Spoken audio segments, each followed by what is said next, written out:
Welcome to Mocha Wave Talks. Here at Mocha Wave Publishing, we believe that every girl who reads has her own magic. And I'm really, really happy today to be here with Ligia de Wit, who is the author of Touch of Faete. And she has really caught my attention with her, not only her wonderful book, but also her bold going at it, and the way she's just taken this publishing thing by storm. Can you tell us a little bit about yourself? Thank you. So first of all, I'm a bilingual writer, author. I'm from Mexico City. Oh. I love English literature for a long, long time. My first memories are always with a book, comic books, a lot of how-to books that my mom had, National Geographic. I will read all the National Geographic books, and with the lions, I loved lions. That was my favorite animal back then. And there was this how-to type of books that they will explain how to make scientific experiments, magic, origami, a lot of things. It was pretty neat. But the fun thing here is that I love to read them.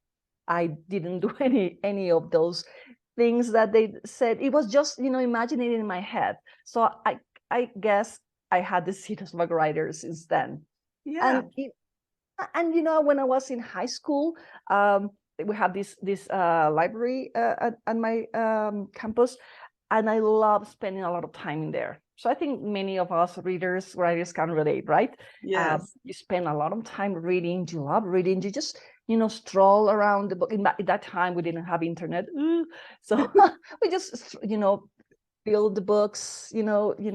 Scrolling with your fingers, and then you will pick one and say, this looks good, and you will try a little bit, and if you like, you just went ahead, find another place to read. So that reading to me has been a huge part of my life since I was little, since when I was growing up.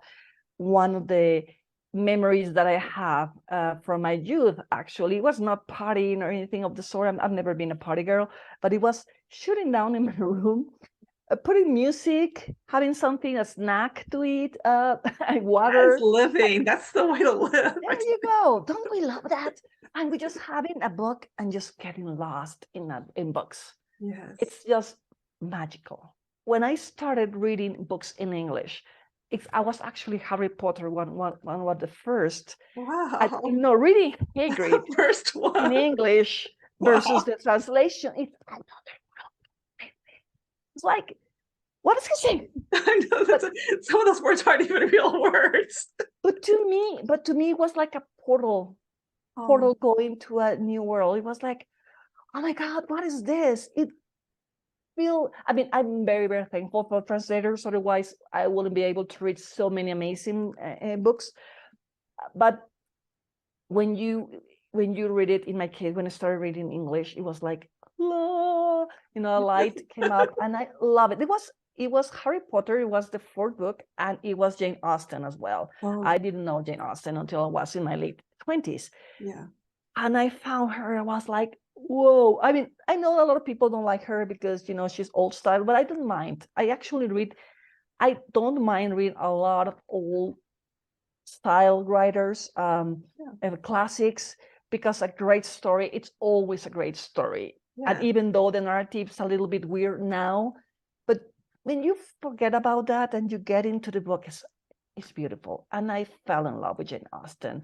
So I found her by Emma with the movie, and I had to buy the book because I was like, you're going to laugh at me, but I was like, I can't believe that this is not from a book. So I didn't know Jane Austen. So I found that book. Oh my! And then it was like, whoa! And I read it first in Spanish and then in English. It was there's different nuances. It's like the flavor, and you get. It feels like you are more into the writer's mind. So I love that. I love that. It was, and I couldn't stop. I found Amazon back then. When it was a little tiny company. Oh, maybe I'm one of the first customers. No, I'm just joking. But I remember loving that because I saw the reviews and was like, oh, what is this? So I started reading a lot of books from Amazon in English. So that's how I started doing this thing in English. Wow, that's impressive. That's really fun too. I mean, I think we sometimes, one thing that's really exciting to me is that, we probably in our generation, we were like the weird antisocial ones that were in our room reading, but I see some young people now they're embracing that, right? You see them on TikTok or whatever, and they're talking about their books. They're passionate about their Yeah. books. And I think that's just really exciting for me to see that. That's fun. That's funny that you say that, because that's one thing that I found in Book Talk. It was like, I will have loved this when I was younger, because you think at that moment that you are weird, that you're odd, that, like, why do you like reading so much? Why do you like to shut down in your room and read books? And you just realize there's a lot. We're a legion, right? We're a Yes. legion. And I love that. I love that in Instagram, when I see these people, talking about how they love books, and like, oh, you're my people, you're my kind of people. Yes. It's very Yes. exciting. Yes, absolutely. Yes. And I would also like to say that the way I discovered Ligia was, I think it was a Facebook post or a newsletter or something. And I just remember this, I have this picture in my head of, a lovely picture of Ligia there. And she's saying, hey, do you like pirates? Do you like fairies? Do you like magic? Well, sign up for my newsletter and get a free short story. And I was like, well, yes, ma'am. I'm going to. There you go. It worked. Yay. It was a very effective strategy. And that's for the listeners out there. You like pirates? Do you like fairies? Do you like Yes. fantasy? I'm And- your man. I'm and- your woman. There Whatever you you want me to be. That's okay. And it's very interesting that you mentioned about the pirates, because one will say, oh, Pirates of the Caribbean, right? Captain Jack Sparrow. I mean, all of those who love that kind of things, we love Pirates of the Caribbean and we love Jack Sparrow. But my love of pirates comes from way, way before that. It was, first of all, it was from my grandfather, who will, like a grandfather of all, he will tell us stories to us kids, and he will tell us about our famous, relatives who were corsairs, and they take the Thames by surprise, and they face the mighty English lion, and it was very exciting for us, like kids, like how a pirate. As a family member, yay! It was not really a pirate, but grandpas, they love to tell us stories like that. But also my first pirate crush. No one might understand the reference because he's very, very old, from the late 1800s. It's Sandokan. He was a Malay. He was from the pen of Emilio Salgari. He was an Italian writer from the late 800s, early 1900s. And again, my mother had this huge collection. It was a 60-tom of Emilio Salgari. It's full of adventure. That's one of the things that I always love, all the part of adventures. Where is this book gonna take me? To which ship? To which continent? To which city? To which jungle? And Emilio Salgari gave me all of that. And one of his most known works, it's Sandokan. So he's a Malaysian pirate, that he was full of rage and also full of love, and he was passionate. I mean, we're talking about this Italian writer, right? Yes. So he's so passionate, and he was so in love with, of course, the daughter of his enemy, this English commander. So, oh my God, I loved it, and I just love Sandokan and his little pirates of Montpresem. They will have these daggers that were like called Crace, I think. It was like shaped very initially, and they put it between their teeth, and they go against the English, and they will fight. It was so exciting. I just loved it. So you can say that one of my traits, I'm a kid at heart, and I love all these adventure things. It just makes me so happy. And that's what I always try to find in books. I know. I think my mom was worried that one day I was going to kill myself because I was always jumping around my room and on the bed and on the furniture, trying to duel pirates or something with my imaginary sword. You're one of mine. I've started some books and I haven't been able to finish them, but I'm like, oh no, I've got to finish this one. I really like it. Oh, thank you. Touch of Faete by Ligia de Wit is it's really well written. The description is kind of like you're living these, so far, this is where I am right now. I'm living these fairy tale dreams that you always see. You always, oh, wouldn't it be lovely to be, I'm not going to give away anything, but wouldn't it be lovely to be, near a fairy waterfall, or wouldn't it be lovely to be dancing among the fairies and the, so look at the flowers and the long dress. It's kind of interesting. And that's one of the things that I love, all those folklore, all those tales. For Touch of Faete, I went and checked I was inspired. It's not really an Irish mythology or Irish folklore. It's just inspired on that.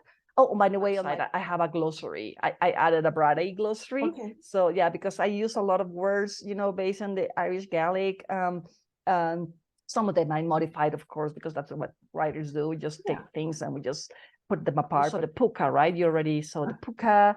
And I have this reader telling me, oh, I love it. I don't see pukas often enough in the books. I mean, this is just a passing by in this book. It might appear later, I don't know.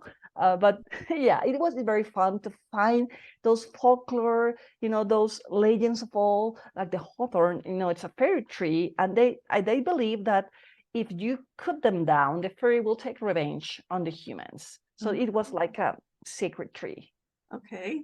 And that's what part of what I tried to put in my book as well, like the hawthorn, it's part of the, sacred tree for the fairy tree. So it's very exciting. I love all this folklore going around. The protagonist, Ryan, has one foot in the human land and one foot in the Fae lands, right?